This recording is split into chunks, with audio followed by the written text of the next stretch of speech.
بسم اللہ الرحمن الرحیم۔ السلام علیکم تمام سننے والوں کو خوش آمدید میرے چینل سچی آپ بیتی پر۔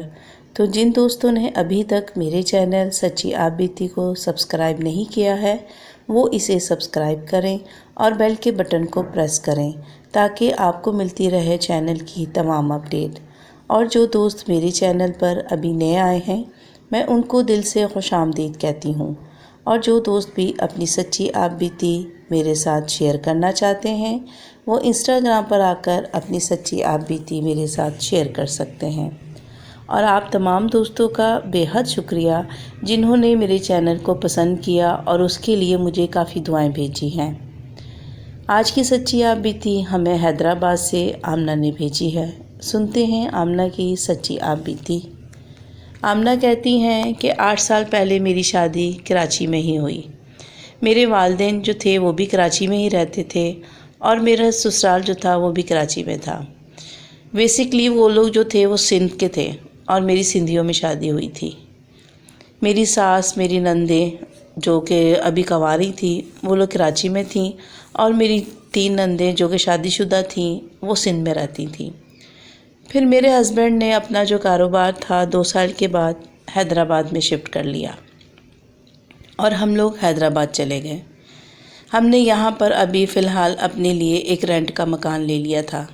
پھر جب میرے ہسبینڈ کا کام اچھا ہو گیا اور میں نے ان سے خواہش کی کہ آپ مجھے میرا ایک چھوٹا سا اپنا ذاتی گھر لے دیں، انہوں نے کہا کہ انشاءاللہ بہت جلد۔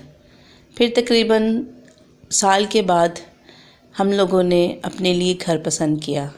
یہ گھر کافی اچھا تھا، اچھا بنا ہوا تھا۔ یہ یہاں پہ جو لوگ رہتے تھے وہ لوگ بیرون ملک جا رہے تھے، تو انہوں نے کہا کہ ہم لوگوں کو ذرا جلدی ہے، تو انہوں نے ہمیں ہماری قیمت کے حساب سے، وہ گھر بہت اچھا تھا، ہمیں پسند آیا، ہم لوگوں نے ان سے خرید لیا۔ اور جب میں وہاں پر گئی میں نے دیکھا تو نیچے کافی بڑے بڑے 2 سے 3 کمرے بنے ہوئے تھے اور اوپر کا جو پورشن تھا وہ انکمپلیٹ تھا۔ میں نے اپنے ہسبینڈ سے کہا کہ آپ اوپر کا پورشن کمپلیٹ کروا کر اس کو رینٹ پہ دے دیں، ہمارے لیے نیچے کا پورشن بہت ہے، ابھی ہمارے بچے نہیں تھے۔ تو میں نے ان سے کہا کہ ہمارے لیے کافی ہوگا۔ انہوں نے کہا کہ میں بھی یہی سوچ رہا ہوں کہ اوپر کے پورشن کو کمپلیٹ کروا کر ہم لوگ رینٹ پہ دے دیں، اچھا ہوگا کہ آپ کا دل بھی بہلا رہے گا کہ چلو گھر میں رونق ہوگی۔ گھر کافی بڑا تھا۔ اور پھر میں نے ان سے کہا کہ چلیں ٹھیک ہے۔ پھر کچھ عرصے کے بعد میرے ہسبینڈ نے کچھ مزدور بلائے اور اوپر کا جو کام تھا وہ انہوں نے سٹارٹ کروا دیا۔ پلستر تھا اور کھڑکی دروازے باقی تھے اس گھر کے اوپر والے پورشن کے۔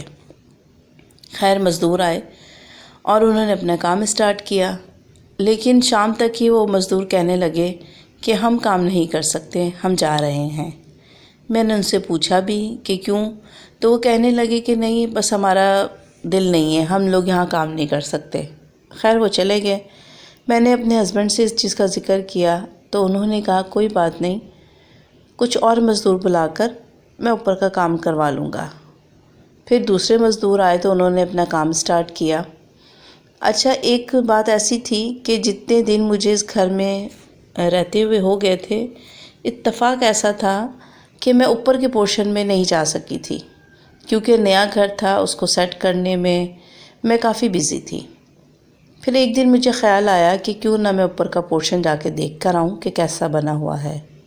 اور کافی وہاں پہ جو تھی سیمنٹ کی بوریاں اور یہ جو سارا کنسٹرکشن کا سامان اوپر پڑا ہوا تھا۔ میں اوپر چلی گئی اور یہ دوپہر کا ٹائم تھا۔ میں اوپر جا کے پورے گھر کا میں جائزہ لینے لگی، لیکن مجھے حیرت ہوئی کہ جب میں اوپر گئی ہوں تو مجھے بڑی ہی مزیدار سی کھانے کی خوشبو آ رہی تھی، جیسے کہ کوئی بہت لذیذ پکوان پک رہے ہوں۔ خیر میں نے کہا آس پڑوس میں گھر ہیں، کسی کے گھر سے خوشبو آ رہی ہوگی۔ اور میں نے دیکھا کہ اچھے بڑے بڑے کمرے بنے ہوئے تھے، پیچھے گیلری تھی، پھر اوپر چھت تھی، اچھا بنا ہوا تھا۔ پھر میں تھوڑی دیر اوپر گزار کے اور پھر میں نیچے آ گئی۔ اور پھر جب مزدور آئے، مزدوروں نے اپنے کام سٹارٹ کیا، تو جب وہ لوگ اوپر چھت کا پلستر کر رہے تھے تو اچانک ہی ایک مزدور وہاں سے سلپ ہو کر نیچے گرا اور پیچھے جو اینٹیں پڑی تھیں وہ اس کے سر پہ لگی اور وہ بیچارہ وہیں موقع پہ ہی جاں بحق ہو گیا۔ خیر ہم لوگوں کو بڑی حیرت ہوئی اور بہت دکھ بھی ہوا۔ خیر جو اس کے ساتھ مزدور تھے وہ لوگ تو یہ کام چھوڑ کے چلے گئے۔ پھر میرے ہسبینڈ بھی پریشان ہو گئے کہ آخر بیچارے کو دیکھو کیسی موت آئی اچانک ہی۔ پھر وہ کام جو تھا ہمارا پھر رک گیا، اور مجھے وہاں رہتے ہوئے تقریباً 6 سے 8 مہینے ہو گئے تھے۔ میں نے کوئی بھی غیر معمولی بات وہاں محسوس نہیں کی، لیکن اکثر ایسا ہوتا تھا کہ گھر سے بہت اچھی پکوان کی خوشبو آتی تھی۔ میرے ہسبینڈ جب گھر پر ہوتے تو وہ مجھے کہتے کہ آپ کچن میں جو کھانا رکھ کر آئی ہیں اس کو جا کے دیکھ لیں۔ تو میں کہتی تھی کہ میں نے کچن میں کچھ کھانا نہیں بنایا ابھی۔ وہ کہہ رہے ہیں کہ بہت مزے کی خوشبو آ رہی ہے، کبھی قورمے کی، کبھی بریانی کی، کبھی پلاؤ کی، الگ الگ طرح کے پکوانوں کی خوشبو، اور اس طرح لگتا تھا جیسے کہ گھر میں بہت رونق ہے۔ اور ابھی فی الحال ہم 2 ہی لوگ تھے اس گھر میں۔ میں نے اپنے ہسبینڈ سے کہا کہ گھر تو خیر بہت اچھا ہے، بہت ہوادار ہے، لیکن مجھے پتہ نہیں کیوں کسی ٹائم میں تھوڑی سی گھبراہٹ ہوتی ہے، ایسا لگتا ہے کہ ہمارے علاوہ بھی یہاں بہت سارے لوگ ہیں۔ تو میرے ہسبینڈ نے کہا کہ اچھی بات ہے اگر آپ کو محسوس ہوتا ہے، آپ کو اکیلا پن نہیں محسوس ہوتا نا اس لیے۔ میں نے کہا نہیں، مجھے کچھ اور بھی محسوس ہوتا ہے کہ جیسے کہ اوپر کے پورشن میں کچھ ہے۔ انہوں نے کہا کیا ہے؟ میں نے کہا پتہ نہیں، مجھے ایسا لگتا ہے۔ خیر انہوں نے میری بات کو مذاق میں اڑا دیا۔ پھر کچھ عرصے کے بعد میں نے ان سے کہا کہ آپ اوپر والا پورشن کمپلیٹ کروائیں اور جلد سے جلد رینٹ پر چڑھا دیں۔ انہوں نے کہا اچھا ٹھیک ہے۔ پھر کچھ دنوں کے بعد انہوں نے مزدوروں کو بلا کر وہ کام سٹارٹ کروایا۔ اب وہ لوگ جو تھوڑا بہت اپنا کام کیا، شام میں واپس چلے گئے۔ جب پھر دوسرے دن جب آئیں تو ان کے سارے اوزار جو تھے وہ غائب تھے۔ تو انہوں نے ہم سے پوچھا کہ باجی اوپر ہمارا سامان رکھا تھا۔ میں نے کہا اوپر تو کوئی گیا ہی نہیں۔ تو انہوں نے کہا ہمارا کچھ سامان جو تھا اوپر پڑا ہوا تھا وہ نظر نہیں آ رہا۔ خیر بہت ڈھونڈا ان لوگوں نے، ان کو وہ سامان نہیں ملا، اور میں بھی پریشان ہوئی کہ جب گھر میں کوئی آیا نہیں تو ان کا سامان کہاں گیا۔ پھر میں نے اپنے ہسبینڈ کو بلایا اور ان کو بتایا کہ اس طرح۔ انہوں نے کہا ہو سکتا ہے آپ لوگ اپنے ساتھ لے گئے ہوں۔ تو انہوں نے کہا کہ ہم لوگوں نے جب دوسرے دن آنا تھا تو سامان کیوں لے کے جاتے۔ خیر ہم نے ان کے سامان کی پیمنٹ کی اور ان کو نیا سامان لانے کے لیے کہا۔ پھر وہ لوگ نیا سامان لے کر آئے اور انہوں نے کام سٹارٹ کیا۔ ابھی وہ کام سٹارٹ کر ہی رہے تھے کہ جو سیمنٹ کی بوریاں پیچھے پڑی ہوئی تھیں وہ سارا سیمنٹ زمین پہ کھل کے گر گیا، ایسے کہ جیسے کوئی اس کو پھاڑ کے سارا سیمنٹ زمین پہ گرا رہا ہو، اور مزدور پریشان ہو گئے۔ اور جو ایک ان میں جو مطلب لڑکا سا تھا اس کو کسی نے بہت زور سے تھپڑ مارا۔ وہ لڑکا میرے خیال سے ابھی واش روم سے ہو کر آیا تھا، تو اس کو کہنے لگا کہ مجھے واش روم میں بھی ڈر لگ رہا تھا۔ پتہ نہیں مجھے ایسا محسوس ہو رہا تھا کہ جیسے میرے پیچھے کوئی کھڑا ہوا ہے۔ کہہ رہا جلدی سے میں واش روم سے فارغ ہو کے باہر آ گیا۔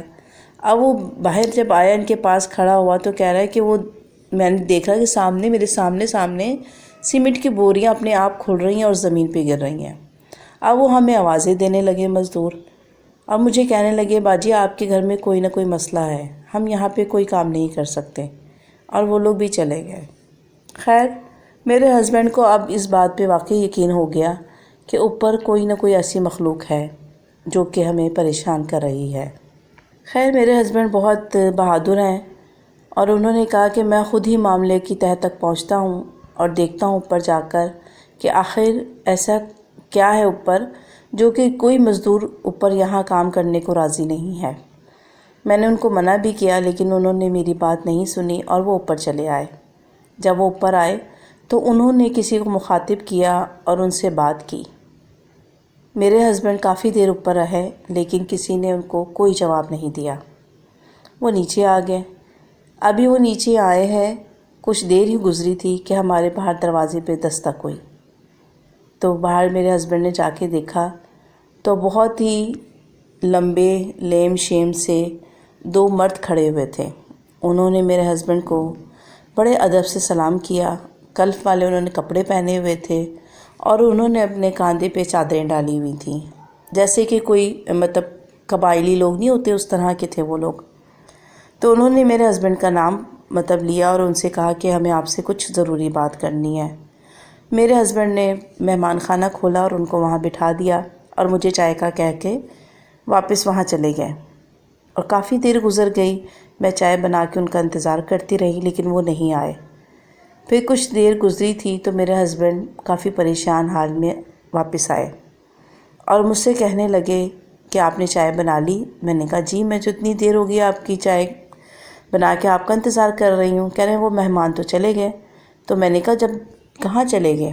ابھی تو آپ اندر تھے اور اتنی دیر آپ نے لگا دی، ایسی کیا بات تھی؟ کون لوگ تھے؟ تو انہوں نے کہا کہ فکر کی کوئی بات نہیں، کوئی بھی نہیں تھا۔ تو میں نے کہا پھر آپ کس کے ساتھ بیٹھے باتیں کر رہے تھے؟ تو انہوں نے کہا کہ یار میں اوپر والا پورشن اب نہیں بناؤں گا، اس کو ایسے ہی رہنے دوں گا۔ تو میں نے کہا کیوں؟ کہہ رہے بس ویسے ہی، ابھی ہمارے لیے گھر بہت ہے اور ہمیں رینٹ کی کیا ضرورت ہے رینٹ پہ دینے کی، اللہ کا شکر ہے ہمارا گزر بہت اچھا ہو رہا ہے۔ میں نے کہا نہیں، میں اداس ہوتی ہوں، میں سارا دن اکیلی ہوتی ہوں۔ تو انہوں نے کہا کوئی فکر کی بات نہیں ہے، میں کسی ماسی کا اور کوئی بچہ آپ کے پاس رکھوا دوں گا سارے دن کے لیے، تاکہ آپ جو ہے نا گھر میں اکیلی نہ ہوں۔ اور انہوں نے کہا اگر آپ کا دل ہے تو میں کچھ عرصے کے لیے آپ کو کراچی چھوڑ آؤں، اور مجھے بھی کافی دن ہو گئے تھے کراچی سے آئے ہوئے۔ تو میں نے کہا کہ ٹھیک ہے۔ پھر میں نے اپنے ہسبینڈ کے ساتھ میں کراچی آ گئی، 1 مہینہ میں کراچی رہی، اور اس کے بعد میرے ہسبینڈ جب مجھے لینے آئے تو انہوں نے مجھے راستے میں کچھ باتیں کیں۔ انہوں نے مجھے کہا کہ اب آپ اوپر والے پورشن میں بالکل مت جائیے گا، اور اگر آپ کو کوئی کام بھی ہو تو آپ نے اوپر نہیں جانا، اوپر کا سمجھے کہ ہمارے پاس پورشن ہی نہیں ہے۔ میں نے ان سے کہا کہ کیوں؟ اور میں نے تو آپ سے کہا تھا اس پورشن کو بنوا کے رینٹ پہ دیں۔ انہوں نے کہا آلریڈی وہاں پہ کچھ لوگ رہتے ہیں۔ میں نے کہا کون لوگ رہتے ہیں؟ تو انہوں نے کہا کہ کچھ فیملی وہاں پر رہتی ہے، تو وہ نہیں چاہتی کہ ہم ان کو وہاں ڈسٹرب کریں، اور وہ چاہتے ہیں کہ آپ لوگ آرام سے نیچے رہیں اور ہم لوگ اپنے گھر میں رہیں۔ میں نے ان سے پوچھا کون لوگ ہیں؟ پھر انہوں نے مجھے بتایا کہ اس دن جو 2 مرد آئے تھے تو وہ اوپر کے پورشن سے ہی آئے تھے۔ مجھے بڑی حیرت ہوئی کہ جب اوپر کوئی رہتا نہیں تو 2 مرد اوپر سے کیسے آ سکتے ہیں؟ پھر انہوں نے بتایا کہ ہم سے پہلے جو لوگ یہاں رہتے تھے وہ لوگ ان کو جانتے تھے، اور وہ لوگ کافی عرصے سے نیچے ہی رہتے تھے، اور انہوں نے ہمیں نہیں بتایا کہ اس گھر میں اوپر کے پورشن میں جنات کی فیملی رہتی ہے۔ اور انہوں نے بھی جب گھر اپنا بنوا رہے تھے تو انہیں بھی یہ گھر انہوں نے کمپلیٹ نہیں کرنے دیا۔ ان سے کہا کہ اگر آپ لوگ رہنا چاہتے ہیں تو شوق سے نیچے رہیں، اوپر کے پورشن کو آپ لوگ بالکل بھی نہیں چھیڑیں گے۔ اس لیے انہوں نے ہمیں بغیر بتائے یہ گھر سیل کر دیا۔ خیر، آپ اپنے آرام سے نیچے رہیے گا اور کوشش کیجیے گا کہ اوپر والے پورشن میں بالکل مت جائیے گا۔ تو میں نے کہا کہ اگر وہ جنات ہیں تو میں کیسے رہ سکتی ہوں اس گھر میں تو 1 منٹ بھی اس گھر میں نہیں رہوں گی۔ تو انہوں نے کہا کہ وہ لوگ بالکل بے زر ہیں، وہ ہمیں کچھ بھی نہیں کہیں گے، کیونکہ جب ہم ان کے اس میں انٹرفیئر نہیں کریں گے تو وہ ہمیں بالکل تنگ نہیں کریں گے۔ مجھے تو اس بات کا سن کے بہت ڈر لگا، لیکن میں نے بڑے شوق سے گھر خریدا تھا اور مجھے یہ گھر بہت پسند تھا۔ میں نے سوچا کہ اگر میں اس گھر میں نہیں رہوں گی پھر نئے سرے سے مجھے گھر خریدنا پڑے گا، اس کو ڈیکوریٹ کرنا پڑے گا۔ میرے ہسبینڈ نے بڑے پیار سے مجھے سمجھایا اور مجھ سے کہا کہ وہ بھی اللہ کی مخلوق ہیں اور ان کو ہر جگہ رہنے کا حق ہے، جیسے ہم لوگ رہتے ہیں ویسے وہ لوگ بھی اپنے گھر بنا کر رہتے ہیں، ان کی بھی فیملیز ہیں اور وہ بھی اپنی خوشیاں کرتے ہیں۔ خیر، بڑے سمجھانے کے بعد شروع میں تو مجھے بہت ڈر محسوس ہوا، پھر آہستہ آہستہ آپ سمجھ جائیں کہ مجھے عادت سی ہو گئی۔ اور آپ یقین کریں کہ گھر میں ہم 2 افراد تھے اور ہم نے اوپر بہت بڑی ٹنکی بنوائی ہوئی تھی، تو وہ ٹنکی جو تھی وہ دن میں 3 دفعہ بھری جاتی تھی، اور اتنا پانی استعمال ہوتا تھا، اور اکثر اوپر سے بچوں کے کہکوں کی آوازیں آتی تھیں، کھانے پکانے کی آوازیں آتی تھیں۔ کبھی کبھی تو میں ذرا شرارت میں کہہ دیتی تھی کہ اتنے اچھے اچھے پکوان ہیں، بڑی اچھی خوشبو آ رہی ہے۔ آپ یقین کریں کہ کچھ دیر کے بعد میری کچن میں ایک ٹرے سجی ہوئی ہوتی تھی، اور وہ میرے ہی گھر کی ٹرے ہوتی تھی، میرے ہی برتن ہوتے تھے جس میں کہ بڑے مزے کے کھانے ہوتے تھے۔ پھر آہستہ آہستہ یہ سمجھیں کہ وہ لوگ جو ہمارے گھر کا ہی حصہ ہو گئے، نہ میں اوپر جاتی تھی نہ سمجھے کہ وہ لوگ نیچے آتے تھے، لیکن اتنا پتہ تھا کہ ہمارے ساتھ کچھ لوگ رہ رہے ہیں۔ اگر کبھی کراچی سے میری ساس آتی تھی یا میری میکے سے کوئی آتا تھا تو وہ بھی اس بات کو بڑا نوٹ کیا کرتا تھا۔ اکثر وہ کہتے تھے کہ آپ کے کچن میں کچھ پک رہا ہے، خوشبو آ رہی ہے، تو میں ان کو ہنس کے ٹال دیا کرتی تھی، کیونکہ مجھے معلوم تھا کہ اوپر جو فیملی رہتی ہے ان کے گھر سے یہ خوشبو آ رہی ہے۔ پھر ایک دن ایسا ہوا کہ اللہ پاک نے مجھے بیٹا عطا کیا، اور میرا بیٹا کافی چھوٹا تھا ان دنوں۔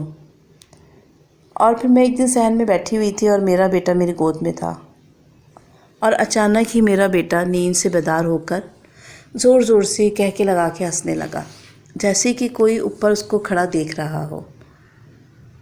میں سمجھ گئی کہ اوپر کوئی نہ کوئی اس بچے کو اپنی طرف متوجہ کیا ہوا ہے۔ میں اس کو پھر کمرے میں لے آئی۔ اب میرا بیٹا جیسے جیسے بڑا ہوتا جا رہا تھا اس کو اوپر جانے کی بڑی لگن ہوتی تھی، اور اب یہ ہوتا تھا جب اس نے چلنا سیکھا تو اکثر وہ اوپر چھت پہ ہوتا تھا۔ میرے ہسبینڈ نے گاؤں سے ایک لڑکا بلا کے رکھا ہوا تھا جو کہ میرے بچے کی دیکھ بھال اور گھر کا سودا صرف لایا کرتا تھا، اور اس کا کمرہ ہم نے ٹاپ پہ بنایا ہوا تھا، سب سے اوپر، بیچ والا پورشن چھوڑ کے سب سے اوپر جو چھت تھی اس لڑکے کا کمرہ اوپر تھا۔ اور وہ بھی اکثر شکایت کیا کرتا تھا کہ میرے ساتھ کچھ شرارتیں ہوتی ہیں، تو میں کہتی تھی کوئی بات نہیں بیٹا، برداشت کرو، کیونکہ وہ تمہیں ایسی کوئی شرارت نہیں کرتے کہ تم تنگ ہو۔ بس کبھی اس کی کان میں کچھ کہہ دیا، کبھی اس کی ٹانگ کھینچ دی، کبھی اس کی چادر کھینچ دی، کبھی اس کا بستر لپیٹ کر نیچے پھینک دیا، جیسے کہ چھوٹے بچے شرارتیں کرتے ہیں۔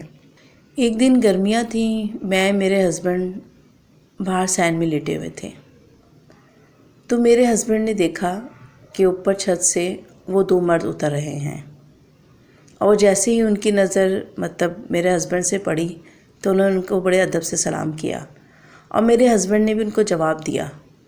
تو میں نے پلٹ کے دیکھا تو میرے ہسبینڈ بیٹھے ہوئے تھے اور اوپر کی طرف دیکھ رہے تھے، اور میں سمجھ گئی کہ وہ کسی سے بات کر رہے ہیں۔ میں فوراً اٹھی اور اندر کمرے میں آ گئی۔ پھر میں نے اپنے ہسبینڈ سے کہا کہ کون تھا، تو انہوں نے کہا کہ اوپر والے وہ دونوں صاحب تھے، وہ میرے خیال سے باہر کہیں جا رہے تھے، اور ان سے میری سلام دعا ہوئی۔ تو میں نے ان سے کہا کہ کیسے نظر آتے ہیں وہ لوگ؟ تو انہوں نے کہا کہ بالکل عام انسانوں کی طرح ہیں، میں نے تو ان کو بالکل عام لوگوں کی طرح ہی دیکھا ہے۔ میں نے ان سے پوچھا کہ جنات کی شکل تو بہت خوفناک ہوتی ہے، تو انہوں نے کہا کہ وہ تو بالکل عام انسانوں کی طرح ہیں، ہو سکتا ہے وہ اپنی اصل شکل میں نہیں ہمیں نظر آتے ہوں۔ اور آج بھی ہم لوگ اسی گھر میں رہ رہے ہیں۔ آج میرا بیٹا ماشاءاللہ 6 سال کا ہو گیا ہے، اور وہ بڑا خوش ہے، ایسا لگتا ہے کہ جیسے اس کے ساتھ اور بھی بچے کھیلنے آتے ہیں، اور وہ اپنے بچوں کے ساتھ بڑا خوش رہتا ہے۔ میں نے یہ کہانی آپ لوگوں کے ساتھ اس لیے شیئر کی کہ میں چاہتی تھی کہ میں اپنی یہ سچی آپ بیتی آپ لوگوں کے ساتھ شیئر کروں۔ امید کرتی ہوں آپ لوگوں کو میری یہ سچی آپ بیتی ضرور پسند آئے گی۔ اس سچی آپ بیتی کو اپنے دوستوں کے ساتھ شیئر کرنا اور اس ویڈیو کو لائک کرنا مت بھولیے گا۔ مجھے اور اپنے پیاروں کو اپنی نیک دعاؤں میں ضرور یاد رکھیے گا۔ ایک اچھی بات آپ لوگوں کے ساتھ، حضرت علی رضی اللہ تعالیٰ عنہ کا اشعار مبارک، زندگی جینے کے 2 ہی راستے ہیں، بھول جاؤ انہیں جن کو معاف نہیں کر سکتے، اور معاف کر دو انہیں جن کو بھول نہیں سکتے۔ اللہ حافظ، فی امان اللہ۔